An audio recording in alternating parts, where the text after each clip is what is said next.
What's the state of the Canadian real estate market right now? How do you answer? Yeah, it's probably a tale of two stories in the sense that Ontario and BC are living one life, and Central Atlantic Canada are probably living another life. In the sense of there's more velocity of sales, new building going on outside of Ontario and BC. Specifically in Ontario, it's slow. It's slow to say the least. Slower on the new condo side. Slow, but not as nearly as slow on the new home construction, whether it's ground-related housing, single-family homes, townhouses, stuff like that are more geared towards end users than, let's say, investor-geared stuff on the condo side. And in Canada, in Ontario and BC, I know with the Ontario numbers, there is quite a lot of condos coming to completion in 2026 in the next year. So we're going to have a little bit of this kind of weird activity in those two provinces for a little while. Yeah, I mean, I think part of it comes down to consumer confidence. Part of it comes down to availability of whether it's borrowing funds, people, all those things. But we have been seeing a lot of closings like in 24 and through into 25. 26 will still be busy, but not as busy. For sure not as busy as 25. And then you're going to fall off a cliff. And then it's going to be... When you say busy, you mean completions not as busy? Okay, completions. And then in 2027? It's going to start being a substantially decreased amount of completions. Obviously, there's always some delays that happen and things get... We never complete as many units in a given year as we forecasted. So that just means that construction's always delayed for some reason or another, which I'm sure no one's ever heard of before. But that's really the story. Then the number of completions will not only decrease, but they're going to decrease for a foreseeable future because the starts have slowed down so much. So, and that's when, we always talk about market dynamics. I get concerned because you're seeing rents ease over the last 3 years. You're seeing them with a steady appropriate increase over a 3 and a 5 year period, or 5 and a 10 year period, of like 3.5%, 4%, which is a healthy number. And I do think you're going to see rents have to gap up due to supply constraint issues. When those completions stops. And that anytime you see gap up in rents, that's when I start getting concerned about potential regulations or changes so that people try to control a free market economy, which has never worked. Right? Never worked. I never thought about that because everyone's talking about the rent softness right now. I was always thinking about how there's going to be no supply in the future, but I didn't really associate that with lack of supply, meaning there might be some pressure on rents because of the lack of supply that would come on in the future. I think there's going to be a really high pressure on rents, a really, really high pressure on rents. And that's something that the government's aware of. They're trying to figure out ways to stimulate building, but we have multiple years just due to the lack of starts of really obscenely low supply that's really going to have an effect. Like today, we can't solve that problem in 27 today, in 28. We can't. It's too late. It's too late. It's done for those years. Okay. And then do you look at the U.S. any differently? Like, I mean, the way you described Canada there, the two provinces slower than the rest of the country. How do you look at the U.S.? Yeah, I mean, the U.S. is a little bit of a different story. I mean, we focus on a handful of markets because there's free market rent. There's a lot of employment. In some cases, there's limited, federal income or state income tax in those areas. So it's a little bit different. The U.S. is a more mobile society. Some people that live in our building say, I used to work in Cincinnati, and then I got a job in Dallas, and then I'm in South Florida. And here, like if I have a friend that moves to Montreal, it's so different. Like we have like a wake. It's like, holy shit, you're going to Montreal. How could you do that to us? It's like, it's all those things. So it's a little bit different. The rents for, let's call it our more workforce related housing, which is let's say $1,000 to $1,500 a month rents, continue to increase, continue to be strong because they're just it's impossible to build that supply. Anything that you build new, you can't be charging these kinds of rents.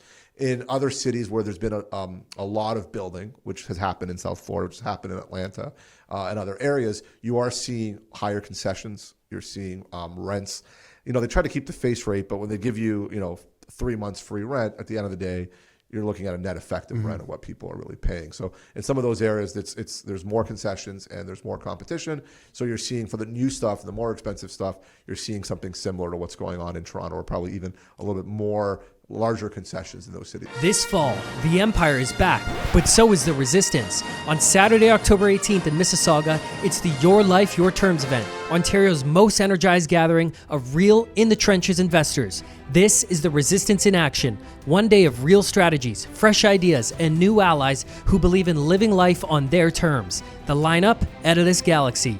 Ben Rabideau with the sharpest real estate and economic data. Tom Karadza on global forces reshaping Canada's future. Nick Karadza on the money revolution changing finance forever.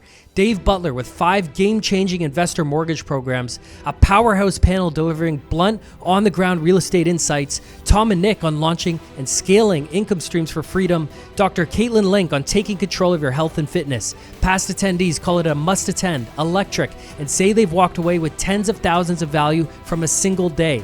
Ticket prices rise as the event gets closer, so the earlier you grab your seat, the more you save. Some tiers include extra bonuses you don't want to miss. So the question is, will you sit back while the Empire makes it harder for everyday Canadians to get ahead? Or will you join the resistance, take your seat, and rise above the system? Go now to yourlifeyourtermsevent.com and grab your ticket before it's gone. That's yourlifeyourtermsevent.com before ticket prices rise. If you're a Rockstar member, your ticket is free. And what about the U.S. as when it comes to new building? You know how in Canada we just discussed that some of the new builds, is the U.S. continuing to build, or have they slowed down as well? They've slowed down as well. Oh, they have. It's not going to be as dramatic because I would say that the U.S. is good at overbuilding during good times. So that'll hang on. The supply will hang on. The absorption will take a little longer than you see here. But we've never been good at overbuilding. We've always been good at underbuilding here. So the hangover in terms of the supply will last longer. It won't be such the same dynamics of spike up. But here, you're going to see you're going to see years of double-digit rent increases, which is not great. Like stability is better. It doesn't. If you told me I could just sign up for 3% increases, I know prices from now, but never more than 3, never less than 3. I mean, that's like an auto sign right there. Yeah. Okay. And then if you narrow in just on the GTA, the Greater Toronto Area, anything specific other than what you just discussed, or that's kind of the story of the GTA when it comes to the condo market as well? It's just what we described. I think that the condo market is geared towards being an investor market because there's not 400 people in a singular location that know that they're going to want to live there 5 years down the road. That's a problem, right? Like how many people who are buying, I don't want to say got it. a home of that, a condo that's like between 500, 300, but between 500 and 1,000 square feet, that they know that for sure that's where they want to be and they're going to put their money in there. They're going to commit to it 5 years down the road. That doesn't happen on scale, right? In the U.S., there's only a handful of condo markets. There's South Florida or various parts of South Florida with Tampa and Sarasota, whatever, but call it Florida. There's New York City. There's San Francisco. And a little bit in LA that's starting now.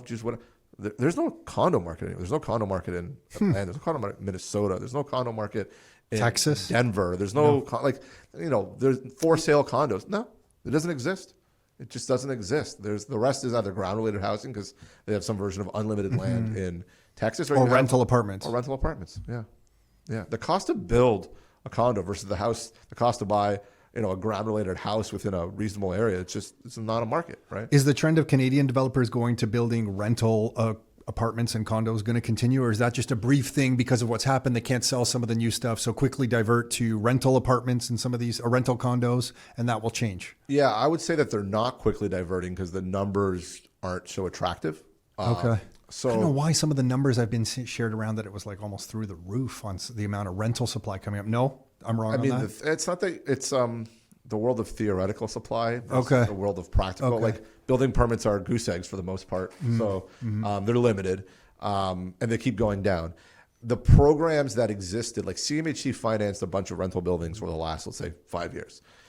CMHC, I would say, their underwriting in terms of what they thought the buildings would perform and what they underwrote to, a lot of them did not materialize positively for CMHC. CMHC's borrowing, lending, it's getting harder, right? So we have a dozen condo sites that are approved that we could build. Most of them don't make sense to even consider rental. So it's not something that is just, we're going to shift and do this. Okay. Is there a push to it? Is there, they just passed an affordable housing legislation that's been kicking around the city for 3 years, which the timing couldn't be great in terms of like essentially another invisible tax on whether it's the buyers, the development community, or some combination of those two things. We're just used to taxes here in Canada, Peter. So yeah. Just layer on. I have two bosses. It doesn't really matter. The government and my wife. So now, we all work for the government. One of my brother-in-law's cousin basically said, doesn't matter what career or business you get into, basically we're all tax collectors. Yeah. You work a big chunk of the year to pay your tax. Everyone's doing it in a different way. You pick how you want to do it. I'll pick how I want to do it, but that's how we're all doing it. But anyway, okay. Yeah, I mean, so, that's just where the world is going. It's getting a little bit harder to build, but they're trying to incentivize you. So that the affordable housing initiative that came in exempts rental buildings from it, right? So they're trying to push people. Now, I can argue whichever side you want. You want the institutional ownership of housing in a country, and is that good? And it's not. Do you want the equity in the condos to be given to the people? And is that bad? Like, you could argue the dynamics either way, right? But at the end of the day, whatever exists today, whether it's the market forces, whether it's the financing available, the economics, we're not building enough housing. And no matter what we do right now, it seems like we can't figure out a way how to build enough housing. Does the population trends that you see in Canada change any of that? Or you see the population trends just continuing as they've been in the last more recent history, and that we're screwed, we just need more housing? For sure, immigration is coming down. Like, their initiatives of how many people they want to bring on is coming down. I'm less concerned about the total number of immigration, though you need to be careful based on availability of housing, and more about the kinds of people that we're bringing in. There's people that can be contributors. There's people that can latch on to our social programs and just be a cost. We have social responsibilities in terms of helping people around the world. Like, this is a complicated issue, but immigration in aggregate is coming down because they know that if they don't, it's just like they're proliferating a problem that they already can't do. Irregardless of that, we're still not building enough housing. Like, there's no equation, number, forecast, unless you start kicking people out of the country, all sorts of people, and stop bringing people in for a prolonged period of time. We're going to be in a housing deficit in terms of our needs versus what we're producing. Are you seeing any changes in the housing style or size right now on some of your single family communities or builders in that area? Or is it just kind of what we've seen? Any changes there at all? Or any condos going more like, I don't know, more 3-bedroom? Is anything you're seeing? So let's break it down between condo and let's say the ground related housing, which would be like single detached houses, townhouses, and let's say stacked townhouses, which is kind of a hybrid of condo living and ground related. We are seeing things like in our Lindsay project that we have in partnership with Tribute Communities, we have a 36-foot unit, a detached unit, quotes unit for those just listening. And there's a main floor that effectively operates as a 3-bedroom unit. There's a second floor that operates as an individual 3-bedroom unit. So a brother and a sister, a family, a parent, and a kid. So are we finding, is there certain communities where we can offer that would be That makes sense to me. And they share they have their own garage, it's a 2-car garage, they have different entrances, it's affordable, and when you break it down in that fashion, it's like, I don't have to live in a condo, I don't have to share with a stranger, and off we go. So we're doing that stuff. Okay. So that's something that I would say is over the last 36 months new. Our partner Treasure Hill, in partnership with Ciccone Simone Design, literally, and we're going to do this in some of our projects, but they're doing this on a different project that we're not involved in. First, launched a brand new stacked townhouse module that is unreal. It's all paneled, finished, desk comes furnished. It looks like you're staying at like a high-end hotel. It's like fully turnkey. It eliminates half a dozen trades in terms of no drywall because there's paneling and construction and timing, and you can build them 2 or 3 months faster, and they're beautiful. Like, I'm someone who just thinks beauty is like some version of arbitrary and the bad beholder, but for the most part, they're really quite stunning, and it's a turnkey solution that you can sit there and say, I can live in this thing, right? So that's something that they're trying to find creative ways, because if you build faster, it's cheaper. If you involve less trades, the coordination, you can build it hopefully a little bit more efficiently, which can save you money but deliver a better product. And that's new. And they literally, I think, just launched it on Friday of this past week. And we're going to roll it out in some of our other projects that we have with them in different areas. There's appropriate areas to do that in. Because, like, for example, a stacked townhouse, it doesn't matter where it is in terms of the land value. There's certain costs to do it. So in certain areas where, if a townhouse doesn't cost at least X, the discount stuff, I can't build an underground parking. I can't do these things. So that's, these are complicated equations. But so those are new things that are happening on the ground related housing, which all I'm saying is, what are different ways that people feel they can live affordably in a space, whether it's a smaller space or how you share your spaces with people.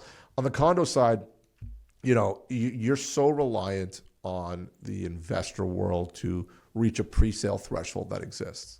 Because you need that for the bank to fund the rest of the project. Correct. And a 3-bedroom unit, this is not attractive.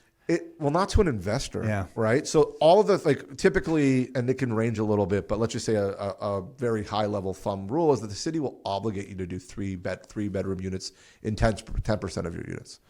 9% of that 10%, so 90% of those units, I'm selling at the end of it to an end user. I'm not selling it before. So that always remains unsold inventory. So the more 3-bedrooms I do, the further away I'm going to get. Yeah. And also, to be perfectly honest with you, no incentive for you to build more, an equation built into everything. There's a development charge for a 3-bedroom unit, a development charge for a studio, right? There's a kitchen, different size kitchen, there's bathrooms, all this stuff, doors or whatever. But the 3-bedroom units typically will sell for a lower per square foot price than a 1-bedroom unit, because you're getting to a price point issue at the end of the day, right? Now, and there's less development charges, and there's these equations that you do, but they're less profitable, and you hold on to that inventory longer, right? So whether it's the demand for it is there, but I'll tell you that the average purpose-built rental building today that's geared towards rental is doing, I would say, slightly larger average square foot sizes. Got it.